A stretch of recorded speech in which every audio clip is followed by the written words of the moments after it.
سلامونه درنو ملګرو، په دې هیله یم چې تاسو به ښه وئ، چارې او کارونه به مو ښه روان وي. نن ورځ د جیجینګ پوهنتون د انټرنیشنل کالج له لورې یو ریسرچ ټریپ په لاره باندې اچول شوی. په دغه ریسرچ ټریپ کې عموما 20 بهرني محصلان دي، یعنې هغه څوک چې د چین نه دي. دغه محصلان د ورځې په جریان کې چاینا سیلک موزیم ته بیول کیږي، د چین د کلتور په تړاو ورکشاپ ورکول کیږي او هلته په موزیم کې د چین کلتوري، تاریخي او دغسې نور توکي ورښودل کیږي. نو عموما د جیجینګ پوهنتون له 5 څخه زیات کمپسونه دي. ممکن ځینې محصلین به له دغه کمپس څخه وي او ځینې نور ملګري به له نورو کمپسونو څخه وي. زه د دغه کمپس له ملګرو سره یو ځای کیږم او بیا له نورو ملګرو سره همدغسې چاینا سیلک موزیم لوري باندې به ځو انشاءالله. نو موږ سره په دغه ټریپ کې یا په دغه ټور کې ټور ګایډ هم شته او د دې سربیره د جیجینګ پوهنتون د انټرنیشنل کالج هغه کسان چې دغه ټور د ریسرچ لپاره یې دغه ټریپ په لاره باندې اچول شوی هغوی به هم وي. نو دوی سره یو ځای کیږو او بیا دغه ټور پیلوو. زما هم لومړی ځل دی چې په تیرو 3 میاشتو کې د پوهنتون له لورې په دغسې یو ترتیب شوي ایونټ کې برخه اخلم. نو غوره مې وبلله چې تاسو سره هم دا شریکمه او ستاسو لپاره هم یو ویډیو باندې جوړه کړم. نو راځئ چې په ګډه وګورو څو پوه شو چې په دغه ټور او په دغه ټریپ کې څه دي.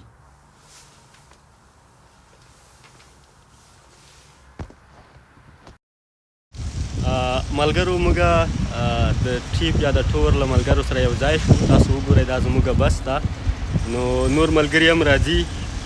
په همدغه بس کې به موږ د چاینا سیلک موزیم په طرف باندې ځو او دغه جریان به له تاسو سره شریکوو.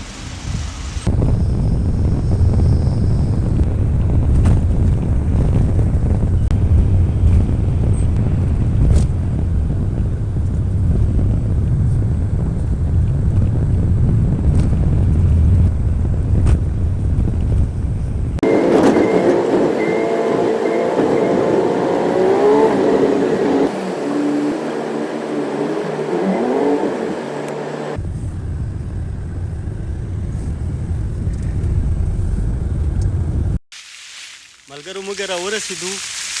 ډېره خوندوره لاره وه ماشاءالله. ما فکر کولو چې موږ به د ښار په منځ کې ځو او د ښار په کومه پیڅه کې به دغه موزیم وي، خو دغسې نه وه.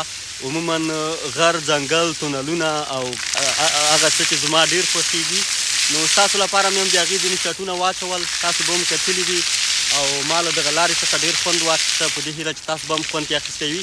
دلته تاسو وګورئ، عموما دلته غرنۍ منطقه ده او ونې دي، ځنګل ده. که څه هم ژمی ده، ونې یو څه سرې شوي دي، پاڼې یې تویې کړي دي، خو بیا هم هغه د غر، د ځنګل مینه ورباندې ماتېږي او انسان ته یو ډول سکون او ارام ورکولی شي. دلته تاسو وګورئ، دغه موزیم ده، عموما چاینا سیلک موزیم چې ورته وایي. نو موږ به ځو، د دې دننه به ګورو چې په دې کې څه دي. راځئ چې ورشو او په ګډه یې ننداره کړو چې د دې موزیم دننه څه دي او دا خلک موږ ته څه ښیي. ډېره مننه.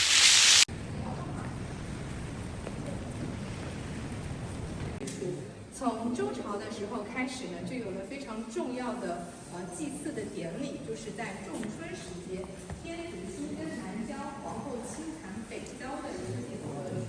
就是在春天的时候，皇后呢，她要身着特制的金盘的服饰，然后带着后宫嫔妃去。ملګرو، موږ موزیم ته رادننه شوو. موزیم ته په رادننه کېدو سره سم راته هیډفون یا ګوشکۍ هم راکړل شوي تر څو پکې د ټور ګایډ خبرې واورو، د هغې لارښوونې او د هغې کوم څه چې وایي دغه موزیم کې شته تاریخي آثار، خاصتا د ورېښمو اړوند یا د سیلک اړوند موږ د تشریح کوي هغه واورو.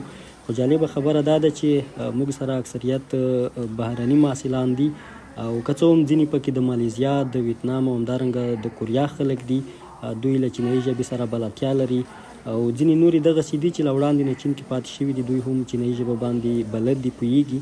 خو ولې یوه کتله خلک دغسې دي موږ سره محصلینو کې چې دوی نوي تازه راغلي دي، چینایي ژبه باندې بلد نه دي. ولې زموږ ټور ګایډ چې دغه چینایي ژبه باندې تشریحات وړاندې کوي، نو موږ هم یوازې غوږ ورته نیولی ده او ګورو، ویډیوګانې اخلو، عکسونه اخلو. نو د دې دغه ټور یو هدف دا ده چې موږ به د دې شیانو ویډیو اخلو او وروسته به دا دوی سره شریکوو. نو د دوی په خبرو باندې خو نه پوهېږو، ولې له دغه تاریخي آثارو سره د انګلیسي کیپشن هم شته، کله چې وخت وي هغه هم لوستلی شو.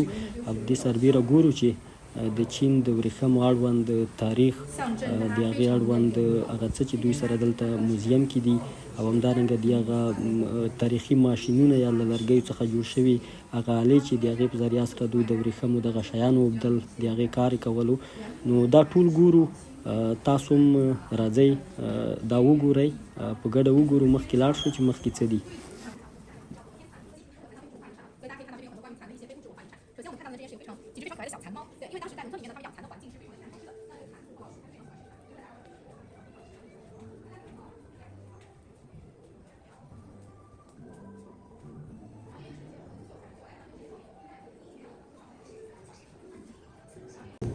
煮完之后呢，这个蚕茧就会吐出很多线头。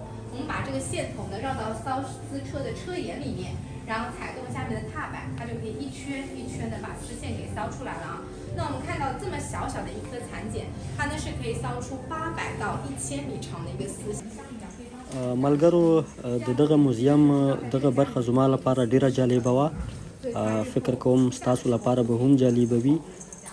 په دغه د موزیم په دغه برخه کې د لرګیو جوړې هغه آلې ساتل شوي دي چې پخوا وختونو کې به د چین خلکو د ورېښمو د اوبدلو یا له هغې څخه د رخت د جوړولو یا د شیانو د جوړولو لپاره استفاده کوله. نو مختلف ډوله ماشینونه دي پکې، عموما هغلته له ماشینونو سره عموما د دغه لرګیو څخه جوړ شوي ماشینونه یادومه یا دغه آلې یادومه. نو له دې سره د دې ځینې مسلکي کسان هم دلته تاسو ګورئ چې همدوس یې دې باندې کار کولو چې دا څنګه کار کوي او څنګه دې باندې دغه مزي یا دغه رخت یا دغه یو شی چې ترې جوړیږي دا څنګه دې باندې جوړیږي. نو واقعیت دغه برخه ډیره جالبه وه. تاسو مخکې هم د دې ځینې شرټونه دي دلته تاسو کتلی شئ، وګورئ. نو فکر کوم تاسو به مخکې د دې په تړاو باندې اورېدلي وي یا به مو چېرته لوستلي وي. نو دغه دي د چین په موزیم کې دغه شیان ساتل شوي او تاسو کولی شئ دغه ویډیو کې ننداره وکړئ.